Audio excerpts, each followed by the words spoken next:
My name is Jason Jin. I'm so glad to working with Ideas this year. Ideas is International Data Engineer and Science Association. We started from Silicon Valley.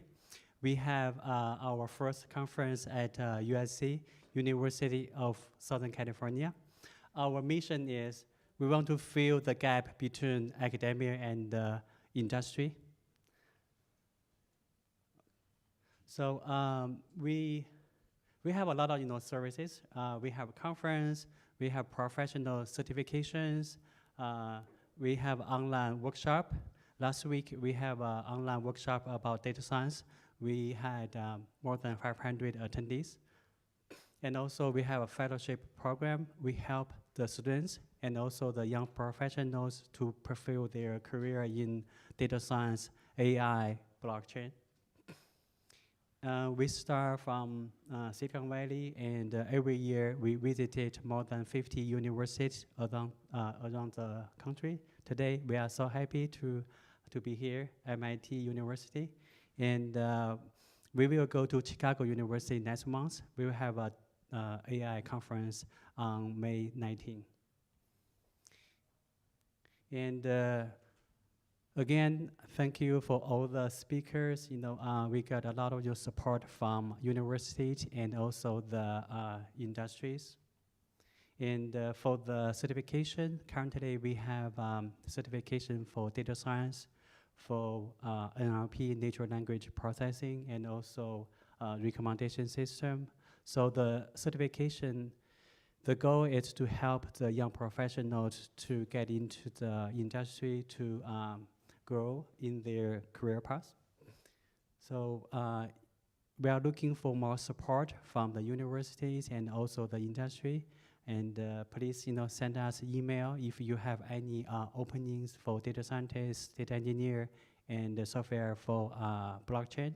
We are very glad to make the connection between students and companies. Here is our email. Again, thank you all the attendees, and we will have a great conference today. Thank you so much, Jason, for a welcome address. It's a great honor to introduce our first speaker today, John Riley III, the co-founder and CEO of CNC Blockchain Advisory. The topic he's gonna present today is business blockchain adoption and the importance of education first. Let's welcome.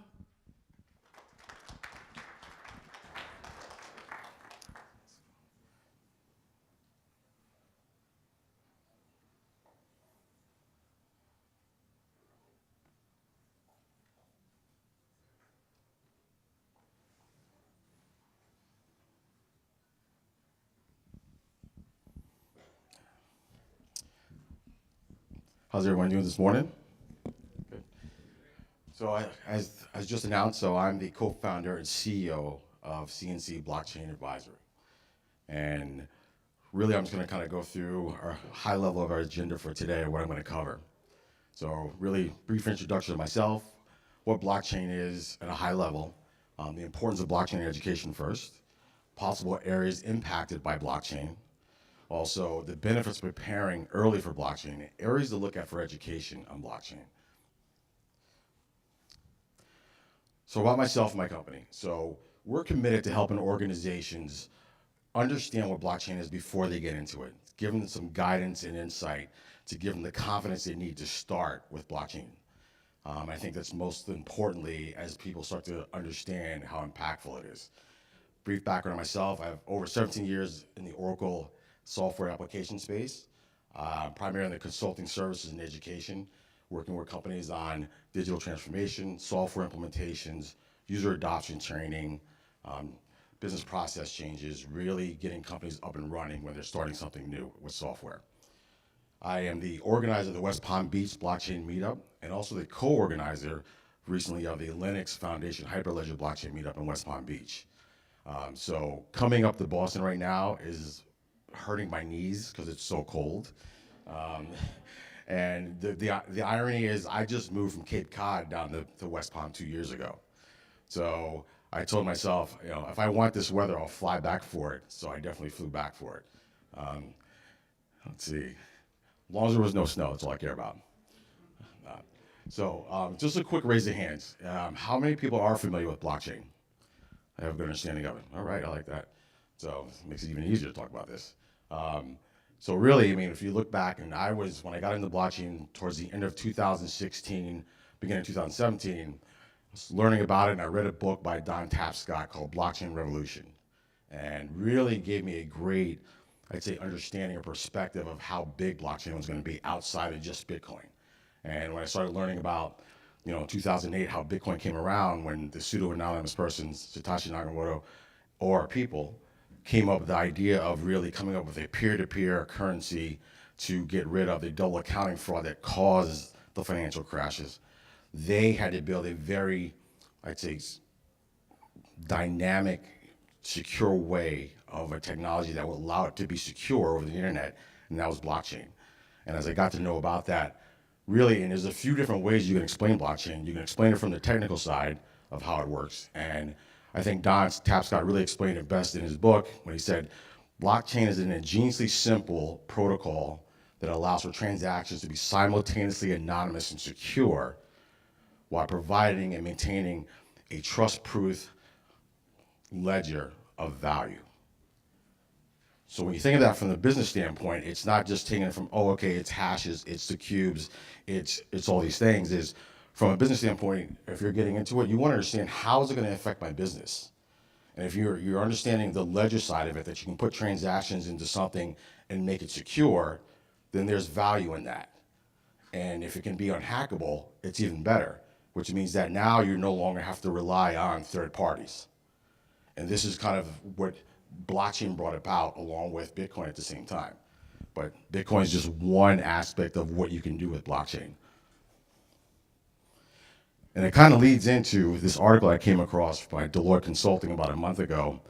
And in the article, they explain blockchain is about 80% business process changes and 20% about the technology implementation of it. And if you're going to move forward with blockchain, you need to be very imaginative and also understand that where the areas that it's going to impact the most. So even though blockchain brought about this very technical aspect of it, it really affects the business side almost the most, because the business now needs to look at how do we go to market now? How do we leverage this technology that's impacting us and changing how we've always done business for whether it's hundreds of years. Now we have this technology where we have to think differently. That's never happened before. Everything is new technology, okay, it's fast, we'll implement it, and that's it. We'll learn it on the back end. But now, my thing is you need to learn about blockchain technology on the front end before you get into it, so you can understand how to be imaginative, how you can understand where it's going to impact your company the most. And the only way to do that is if you learn about it and become educated on it first, and not try to go ahead and implement it and then try to learn about it after it's in your company or organization. So the importance of education first, and you kind of see up here, it's disruptive. It's on a global level, and it's transformational. And what I mean by disruptive, you kind of look at, it's going to disrupt different parts of organizations differently. So now you have this technology where you can add in something called smart contracts, where those smart contracts now allow you to alleviate the need for a third-party vendor. Look at Walmart. Walmart implemented blockchain back in September with IBM for supply chain. So what they're doing is they're tracking all of their goods from the farms, from their vendors, all through blockchain now, having a record of where they're at, where they're being stopped at, who's owning them, what state they stopped in. And if there's something with a food or, say, a drug, there's an issue, they can track it down in minutes now and stop an outbreak or something. And to them, and you can go right on IBM's website or even Walmart's website, and you can watch the video for it. And this is where they started seeing the value in it. When large organizations like that start looking, saying, hey, we see the value in what blockchain can do, and they're starting to implement it, and it's not in what they call a POC phase, then you know there's more mass adoption to it. Global is such, to me, it's such a global technology that's changing on a global level.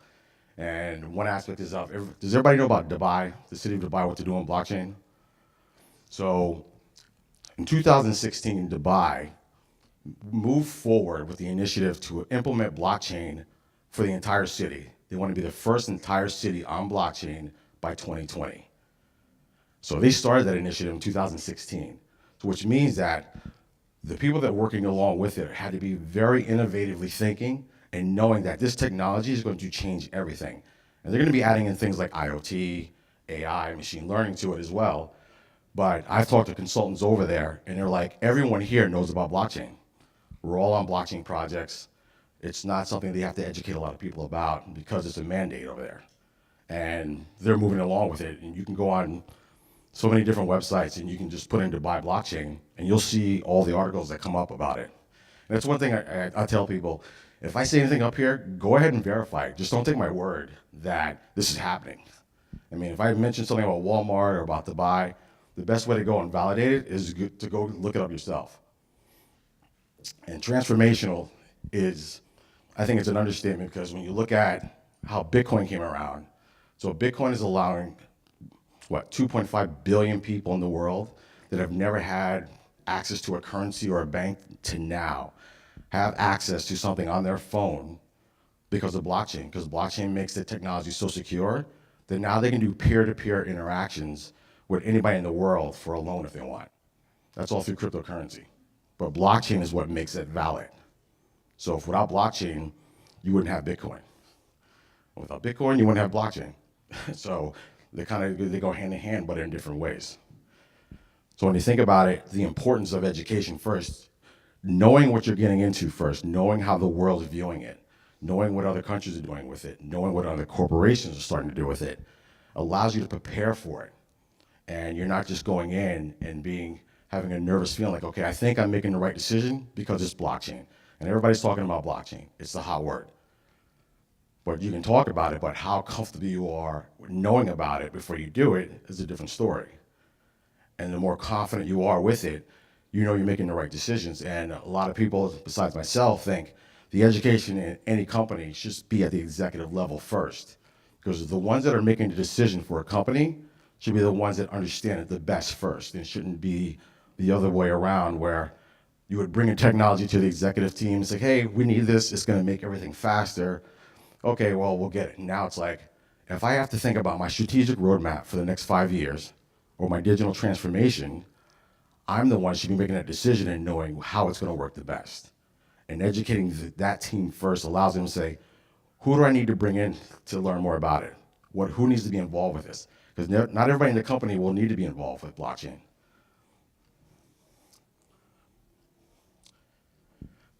So possible areas blockchain will impact, and I'll go through a couple of these. You kind of see them: culture, organizational structure, governance, legacy systems, security, and customers. And depending on what industry you're in, one might impact you more than the other. So if you look at culture, it's really a mindset, because now you can have different departments like in finance using smart contracts. You can have, you look at HR, supply chain. Now you're not looking at, working with internal third parties anymore. So how's that going to impact you? And that kind of ties into organizational structure, because if you're looking at alleviating departments and you can kind of see that, you're saying, I no longer have to hire 15 people in HR or 15 people in finance, but that's going to take me 2 years. Now you have 2 years to strategically plan for it. And it kind of ties into the name of my company. Is people ask me, they say, hey, how do I get into blockchain? I want to move fast. And I go, when you get into blockchain, you want to play chess, not checkers. Because if you're playing chess when you get into it, you're really thinking down the road. You're thinking and moving everything about your company ahead of time. And when you start playing checkers, you're going to be catching up. So as people start to get into new technology, they're always like, oh, well, we'll wait to see what that company does. Or we'll wait to see how everybody else is doing it. And the thing with blockchain is, a day in blockchain is like a dog year. It moves that fast to me. And compared to last year, how it was, Everybody's coming up with something new. There's so many smart people in the world. There's new ideas. How do we make it faster? How do we do this better? How do we tie one blockchain into another blockchain? Now, as these things start to happen, if you're planning for one way to use blockchain now, that could change in a year. There could be something that's so advanced by the time you get ready to implement it that you're like, I need to change how I thought I was going to do it. How do I do that now? But if you're educated and you know enough about it up front, you can adapt to that change faster. Saying, okay, yeah, we thought this could probably happen. You know what? Let's move our initiative this way with it. And you can only do that if you are educated first. You can't do it if it's, okay, we're just going to wait. At that time, it's already too late. And customers, at the end of the day, is if you have organizations that have large customers, here's the value you're going to offer them now. That all their information that they have is now going to be secure through blockchain. Think about Equifax. Equifax had a huge breach of their security and information. And a lot of people didn't find out for 8 months later that their social security numbers were probably out there floating around somewhere. So if you can tell your customers, I have all your data in blockchain and I'm never going to lose it, it's never going to be hacked, that's valuable. So what if your competitors already have blockchain before you do? And then your customers start saying, well, is all my information in blockchain? No, well, your competitor has it there, so I might move myself over to there. These are just aspects of things to think about. I'm not saying it happened, but this allows you to strategically start planning for it. And security, I think, is self-explanatory, what it provides, but how do you go about it?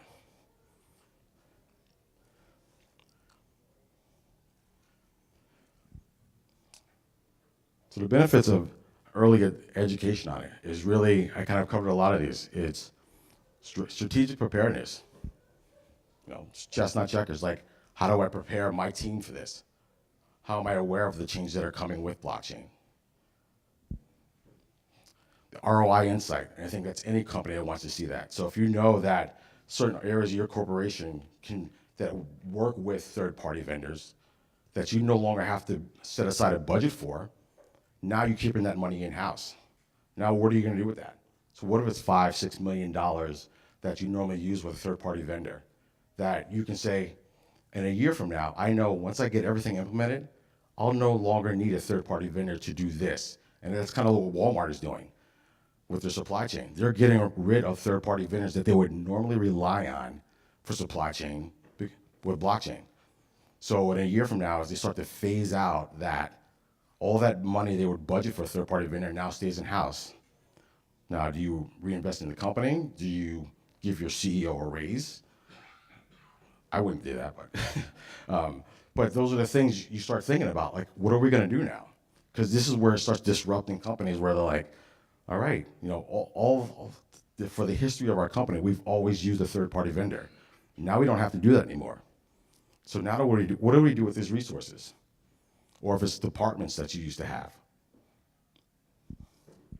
Adaptability, I think, is a big one. The adaptability to be able to change as blockchain changes. Because blockchain changes that fast. And as I've been talking to people around the world in different countries, and I hear what everybody's doing, and I'm like, wow, I didn't think you use blockchain that way. I talked to a consulting company in Sweden about 3 months ago, and they were telling me they were looking to use blockchain to shorten their work weeks to 4 days so they could stay home with their families to build their environments and their culture. It was the last thing I was thinking about that blockchain could be used for, but that's the mindset that it's giving them, that if we shorten our work weeks, we'll spend more time with our families for quality of life. That's different. That's where it's innovative, where it's not just you think one way, it's like, what can you not do with it? There's so many different use cases for blockchain that still haven't even come out. So when I talk about, when you look at Bitcoin, it's like a grain of sand sitting on a big iceberg. And, the iceberg, of course, is blockchain, but literally you cannot even see that grain of sand on a huge iceberg because it's endless. It's just so many different opportunities that we're not even aware of yet, but it's gaining momentum. And one example is the World Economic Summit in Davos in January. And you can go to Forbes magazine, has an article on it. I read it. Every world leader this year, for the first time, was talking about blockchain. And last year at this time, that wasn't the same case. So if every world leader is talking about blockchain and talking about how do we leverage it, how do we use it, that's showing you it's moving closer and closer to mass adoption. Now, mass adoption never happens overnight, but I've seen how it is from last year to this year. And most people got interested in blockchain because of Bitcoin when it went to 19,000 in December. But then it brought more attention saying, hey, what is this underlying technology to Bitcoin? And now more people start learning about blockchain, which is how it needs to happen. Communication. Communication, I think, is like conferences or even taking classes. Communications within a corporation is the most important thing as well, of understanding where does it fit in my company? How do I share this with the rest of my team members? How do I get them up to speed on it? And I like to think, the reason I started the company is to give people confidence that when they are, to get them ready for it, that they know enough about it, they can make a smart and wise decision of, okay, I'm prepared for it. Even if they're not implementing it this year or next year, if they start learning about it and becoming comfortable with it, I'd say now, when it's time to pull the trigger on that decision of, I want to implement blockchain, they're not even nervous about it. They're like, we know everything about this technology.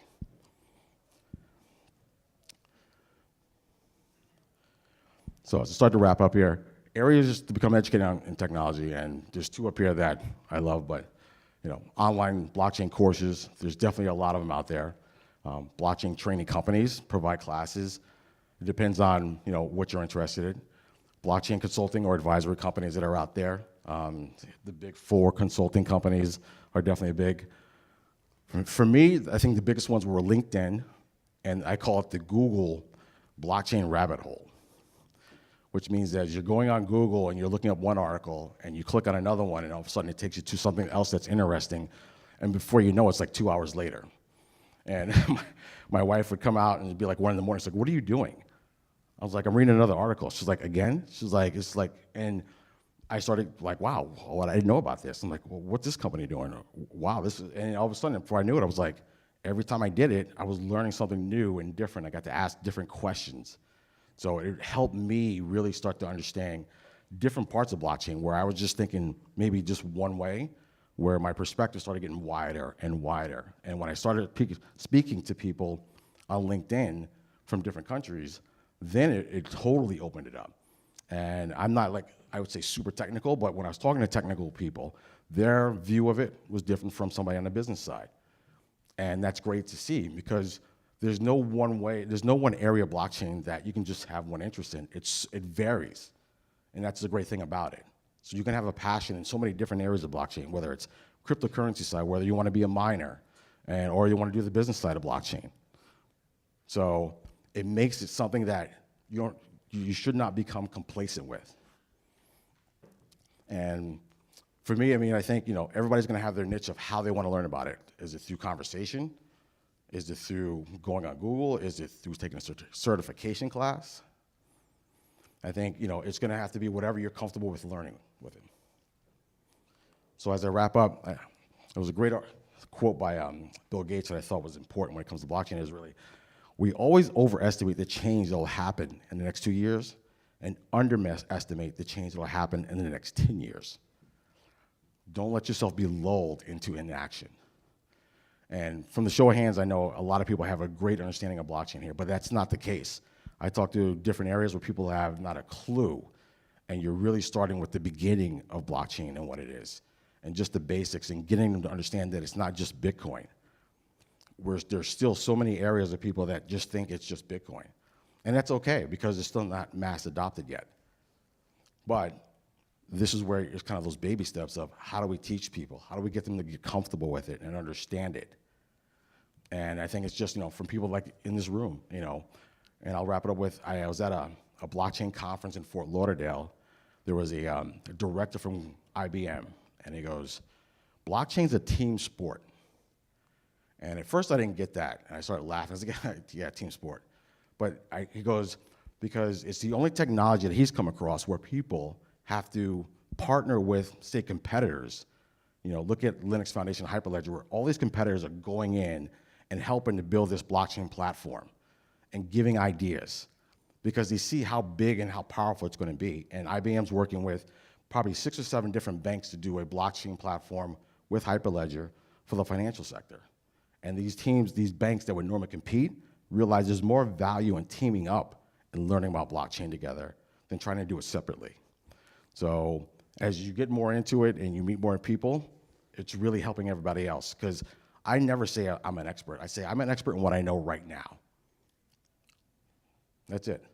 Because if I take this expertise and don't learn about anything else with blockchain in a month from now, I'll no longer be viewed as an expert because it will change that fast. So I'll leave you with that, and thank you for your time today.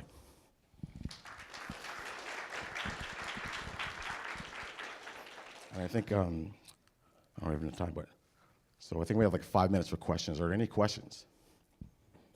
Yes? Okay, so you mentioned there are many areas we can adopt the blockchain, right? Yes. Would you please give us like a simple example for probably the culture or whatever areas? So for culture, I mean, I think this is where the culture comes into, you know, on a global level, because different cultures are viewing it differently. Like I said, when I talked to the person in Sweden, my mindset from where I'm at in the US is not theirs. They're looking at it from a quality of life standpoint. That's a different culture shift than somebody in a different country, or the way Dubai's looking at it is they just want to be known and recognized the first blockchain smart city. And I've talked to consultants that were down in South America where they're looking at leveraging blockchain technology and helping their farmers with getting loans and their land rights and recording them with blockchain, but leveraging a cryptocurrency at the same time. So you have these different cultural views on where it's going to impact them the most. So really, like I said, it's almost endless. You can think of so many ideas out there, and this is why blockchain changes every day, because somebody comes up with a different great idea of how to leverage it. And that's what, you know, you can't become complacent with thinking, okay, it can just be used for these 5 or 6 case studies for blockchain. Since last year, it's been crazy how many things I've seen with blockchain and what their ideas for using it is for. So, you know, really think fully, you know, outside the box with it. Because once you think you know about it, you're like, wow, who thought of that? Or then you go, well, why didn't I think of that? I mean, it's really, you know, think totally innovatively, totally creatively. And this is where you see, you know, people that are in the cryptocurrency space, all these ICOs coming out, because people have all these great ideas of what they can do with it. Some will take off, some won't, but that's showing you people are thinking, how can I use this in different ways to help people? So, yes? Sorry if you addressed this already, but when you mentioned people working with competitors to develop this, is there a danger of people patenting certain parts of this technology and locking down the market to kind of stifle innovation? Or is there anybody with major patents already? There are, I mean, people are putting in patents for everything. So look at, right now, Salesforce.com just came out a week ago saying, you know, they want to build their own blockchain platform, but also offer a cryptocurrency with it. I don't know how they're going to approach this because there's so many different case studies that are similar to what they're looking to do, but that's one area, and I think they're looking to have in that patent. But the people that are working like in the Linux Foundation Hyperledger projects, those are ones where, or the R3 Consortium, I mean, those are the ones where you see these corporations coming together that are saying, hey, we will not go after copyrights on these because we know the technology we'll come up with will benefit everyone. So there'll be a mix in different areas, but if it's something unique, I think, the blockchain, where nobody's thought about it and it's copyrighted, if it's copyrighted, then good for them. Yes, sir. To your comment, excellent kind of question. So what I see, I'm focusing on blockchain Yeah. right now, just from Russia, days ago about it. Think about, before we go deeper into the specific, let's step back and ask ourselves exactly what you said in the beginning. What blockchain is all about? Blockchain is about, 1, disintermediated business model.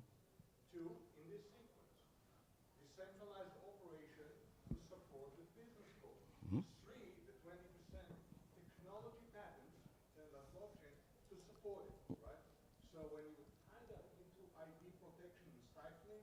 bottom line is this.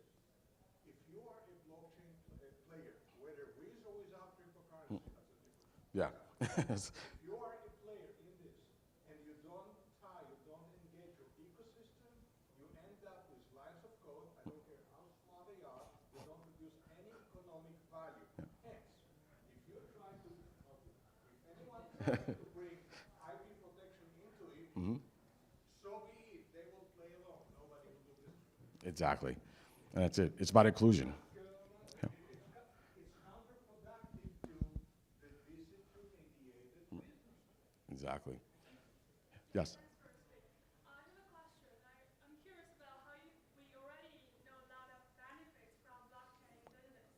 So I would like to know, like, is there any obstacles? What is the biggest challenge for using blockchain in business models? Or what the concerns, the most concerns that right now the business players have in terms of blockchain in their business? I think it's two parts. One, I think the biggest hurdle is the education of it. A lot of people want to go from the standpoint of, oh, okay, it's another technology like anything else, and we'll just do the same thing. And they want to just use their same business processes that they would normally use with blockchain, where now, honestly, when you know about it, it changes a lot. The technical aspects of it, a lot of people say, it's slow, depending on what blockchain you're using, or there's those hurdles. So because it's so new and advancing, there are those kind of like challenges. But when you look at companies that are implementing it already, like Walmart, there's also states that are implementing it. I mean, you look at Idaho's using it for infrastructure.